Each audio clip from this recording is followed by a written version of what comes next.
আমরা আমলে পরিণত করতেছি, তাহলে হিসাবে 1 থেকে 2% বেশি লোক আমার মনে হয় আসবে বলে আমার মনে হয় না। কথা ঠিক কিনা? এই হলো আমাদের মুসলমানের চিত্র। আর আমরা সারা পৃথিবীতে চিৎকার করছি আমরা মুসলমান, কি করে শান্তি হবে? অথচ আল্লাহ বলেন উতলু মা উহিয়া ইলাইকা মিনাল কিতাব, আপনি কিতাব থেকে আগে অধ্যয়ন করেন। রাসূল সাল্লাল্লাহু আলাইহি ওয়াসাল্লাম, এই কথা যদি রাসূলকে বলা হয়, আমাদেরকে তো সেটা জরিপ চালাতে হবে আমার নিজেকে। আমরা অনেক সময় নিজেকে অসহায় মনে করি, অজুহাত দেই, মাদ্রাসায় পড়ি নাই, কোরআন হাদিস পড়তে জানি না, এই যে ঠিক নয়। আমার এই জীবনে, আমার জীবন, লেখাপড়া, সংসার, দেশ বিদেশ, ব্যবসা বাণিজ্য, স্ত্রী বিবি বাচ্চা, এই সবগুলি উন্নয়নের জন্য ব্রেনে আমার ধরলো, কিন্তু আসল জায়গার ব্রেন আমাকে ধরলো না। এইটা কি করে সম্ভব? কবরের মধ্যে যাওয়ার সাথে সাথে আমাকে আপনাকে জবাবদিহি করা শুরু হয়ে যাবে। ওই জগতের মধ্যে কেউ আমাদেরকে এসে একটু সাহায্য করবে না। ওই চিন্তাটা যদি আমার আপনার মাথায় যদি বেশি পরিমাণে আসতো, দুনিয়ার তারে তাল মিলাইয়া দুনিয়ার নেশায় মাতোয়ারা হয়ে আমার আপনার জীবন, আমার আপনার সমাজ জীবন, পারিবারিক জীবন, রাষ্ট্রীয় জীবন এইভাবে অধঃপতনের দিকে, অশান্তির দিকে কখনো যাওয়া সম্ভব ছিল না। কারণ আল্লাহ পাক আমাদেরকে সবচেয়ে বড় মূল্যবান রূহ দিয়েছেন আল কিতাব, এবং সবচেয়ে প্র্যাকটিক্যাল জীবন পদ্ধতি দিয়েছেন রাসূল সাল্লাল্লাহু আলাইহি ওয়াসাল্লাম। যেই জাতির কাছে এই দুটি সম্পদ থাকে আর যেই জাতি এই দুটি সম্পদকে বিশ্বাস করে, আল্লাহর কসম দিয়ে বলতে পারি, এই দুইটা জিনিস যদি আমরা ধরতে পারতাম, এই বিশ্বে আমাদের অশান্তি সৃষ্টি করার মতো কোনো শক্তি কেউ এই জগতের মধ্যে ছিল না। কথা ঠিক না? কিন্তু আজকে এই যে কথা বলতেছি, আমরা বলবেন কালারিং করি, শুধু কালারিং করি, এইগুলি বন্ধ করতে হবে। এবার দেখেন রাসূল সাল্লাল্লাহু আলাইহি ওয়াসাল্লামকে বললেন আল্লাহ পাক এই কিতাব থেকে আপনি জ্ঞান আহরণ করেন, কিন্তু হুঁশিয়ার করে দিলেন, রাসূলকে হুঁশিয়ার করে দিলেন, ওয়ালা ইন ইত্তাবা'তা হাওয়াহুম মিন বা'দি মা জাআকা মিনাল ইলমি ইন্নাকা ইযাম মিনাজ যালিমিন। রাসূলকে হুঁশিয়ার করে দিলেন, রাসূল হ্যাঁ, এই জ্ঞান দেওয়ার পর, এই রূহ দেওয়ার পর, এই কিতাব দেওয়ার পর, এটাকে বাদ দিয়ে যদি বিন্দু পরিমাণ জ্ঞান যদি অন্য কাছ থেকে যদি ধার করে এনে যদি আপনি চলার চেষ্টা করেন, আমি আল্লাহ আপনাকে জালেমদের মধ্যে অন্তর্ভুক্ত করে দিব। নাউজুবিল্লাহ। আল্লাহ রাসূলকে কঠোর সাবধান বাণী আল্লাহ পাক দিলেন, আমি যে কিতাব দিয়েছি সেই কিতাব অনুযায়ী, সেই জ্ঞান অর্জন অনুযায়ী আপনাকে কাজ করতে হবে। অন্য কারো কাছ থেকে বিন্দু পরিমাণ আপনার কোনো কিছু সংগ্রহ করা চলবে না। যদি অন্য কারো কাছ থেকে যদি ধার করতে যান আমার নীতিমালাকে বাদ দিয়ে, তাহলে রাসূল জেনে রাখেন আপনাকে আমি জালেম হিসেবে অন্তর্ভুক্ত করব। নাউযুবিল্লাহি মিন যালিক। সম্মানিত উপস্থিতি ভাই আমার, রাসূল সাল্লাল্লাহু আলাইহি ওয়াসাল্লামের জন্য যদি এই হুকুমটা থাকে, তাহলে আমরা যদি সেই রাসূলের, সেই কোরআনের জ্ঞান ব্যতীত, রাসূলের আদর্শ ব্যতীত যদি আমরা সেই পশ্চিমা দেশ হোক, পূর্বের দেশ হোক, যত বড় সে বিশ্ব নেতাই হোক না কেন, তার কাছে নীতিমালা আনতে গিয়ে সেই নীতিমালা যদি কোরআন সুন্নাহর বিপক্ষে যায় আর আমি যদি সেটা গ্রহণ করে নেই, তাহলে এই আয়াতের অনুযায়ী আমি জালেমের মধ্যে অন্তর্ভুক্ত হব কিনা? তাহলে সেই জালেমের ভিতরে নিজেকে ঢুকাই দিয়ে কি করে পৃথিবীতে শান্তি প্রতিষ্ঠিত করা সম্ভব? পশ্চিম কালো নয়। এরপর দ্বিতীয় আরেকটি হুকুম দিলেন আল্লাহ পাক, ফাস্তাকিম কামা উমিরতা ওয়া মান তাবা মাআকা ওয়া লা তাতগাও ইন্নাহু বিমা ইয়ামালুনা বাসীর। হে রাসূল, ফাস্তাকিম, আমি যে হুকুম করেছি এটার উপর অটল থাকতে হবে। কামা উমিরতা, যেভাবে আপনাকে আদেশ দেওয়া হয়েছে, ওয়া মান তাবা মাআক, আর আপনার অনুসারী যারা হবে, আপনি এবং আপনার অনুসারী যারা হবে, যারা আপনাকে নবী বলে মানবে, এই দুই শ্রেণী কি করতে হবে?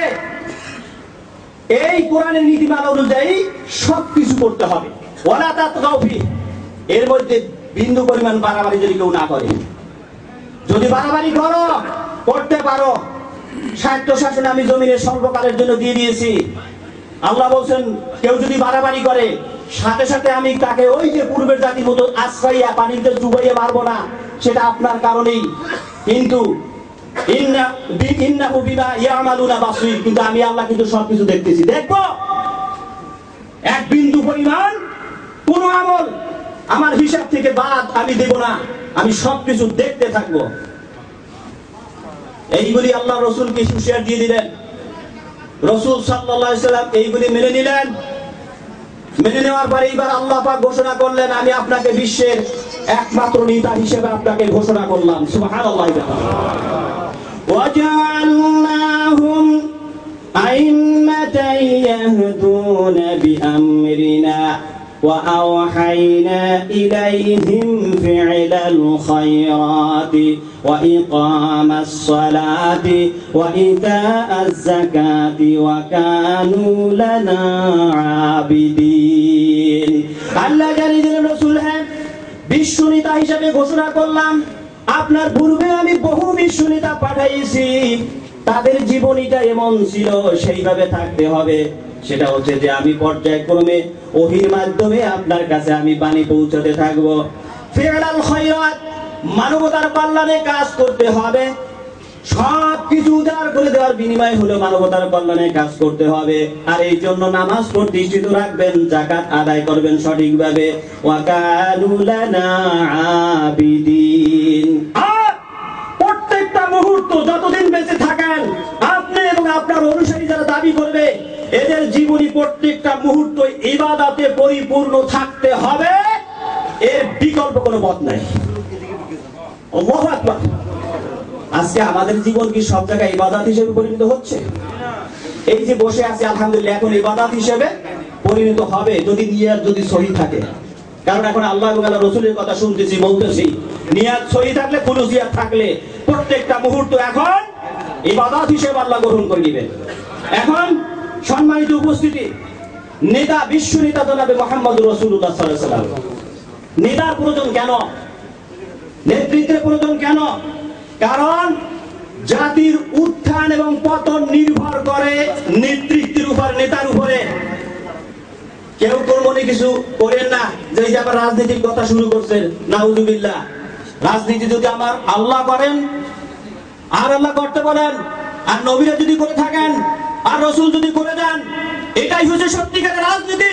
কিন্তু আমরা এটার বহির্ভূত যা রাজনীতি হিসেবে আখ্যায়িত করার চেষ্টা করছি, এইটা হচ্ছে শয়তানের দিকে, আর কিছুই নয়। কথা ঠিক কিনা? সম্মানিত উপস্থিতি, নেতার প্রয়োজন কেন? আমি এক কথা যদি, যেহেতু সময় দ্রুত ফুরিয়ে যাচ্ছে, আবারও বলছি, জাতির উত্থান এবং পতন নির্ভর করবে নেতার উপর, নেতৃত্বের উপর। এই জন্য কোরআন এবং হাদিস নেতৃত্বের উপরে নেতা তৈরি করার ব্যাপারে অত্যন্ত গুরুত্ব আরোপ করেছে।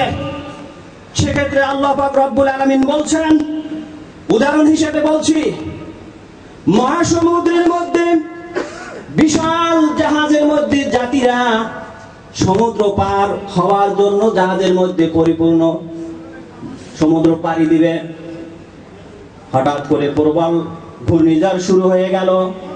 জাহাজের নাবিক যদি দক্ষ না হন, আর তিনি যদি শিক্ষিত না হন, দক্ষ না হন, ওই জাতিকে নিয়ে তিনি গন্তব্য পৌঁছাতে ব্যর্থ হয়ে যাবেন। সমুদ্রের ভিতরে ডুবে সব জাতি বরবাদ হয়ে ধ্বংস হয়ে যাবে। কথা ঠিক কিনা? আর নাবিক যদি দক্ষ হয়ে থাকেন, যত প্রতিকূলতা থাকুক না কেন, তিনি চেষ্টা করবেন যথাসাধ্য চেষ্টার মাধ্যমে জাতিকে নিরাপত্তার সাথে একেবারে পারে গন্তব্যে পৌঁছে দিতে সক্ষম হবেন। কথা ঠিক কিনা? এর উদাহরণ আল্লাহ রাব্বুল আলামিন বলছেন, এই জমিনের মধ্যে নবীদেরকে দিয়ে আমি দক্ষ নাবিক, দক্ষ নেতা আমি দেখাই দিয়েছি। অপরদিকে শয়তানও আবার তার পক্ষ থেকে জমিনের মধ্যে নেতা বানাইয়ে রেখেছিল। তাদের দিকেও তাকাও। নেতার উপরে নির্ভর করবে জাতির উত্থান পতন। বাস্তব উদাহরণ আল্লাহ কোরআনে দিয়েছেন, ওয়াজআলনাহুম আইম্মাতান ইয়াদউনা ইলান নার। আমি যাদেরকে বিশ্ব নেতা হিসেবে প্রেরণ করেছিলাম, তারা জাতিকে দুনিয়ার কল্যাণ, আখিরাতের মুক্তির জন্য তারা ব্যবস্থা করে রেখে গেছেন। অপরদিকে শয়তানের পক্ষ থেকে আরেক শ্রেণীর নেতা দুনিয়ার জমিনে আবির্ভূত হয়েছে। তারা তার জাতিকে জাহান্নামের দিকে ডেকে নিয়েছে, ধ্বংসের দিকে নিয়েছে, জাতিকে শেষ করে দিয়েছে। আল্লাহ বলেন, ওয়াদাল্লা ফিরাউন قومه وما هدى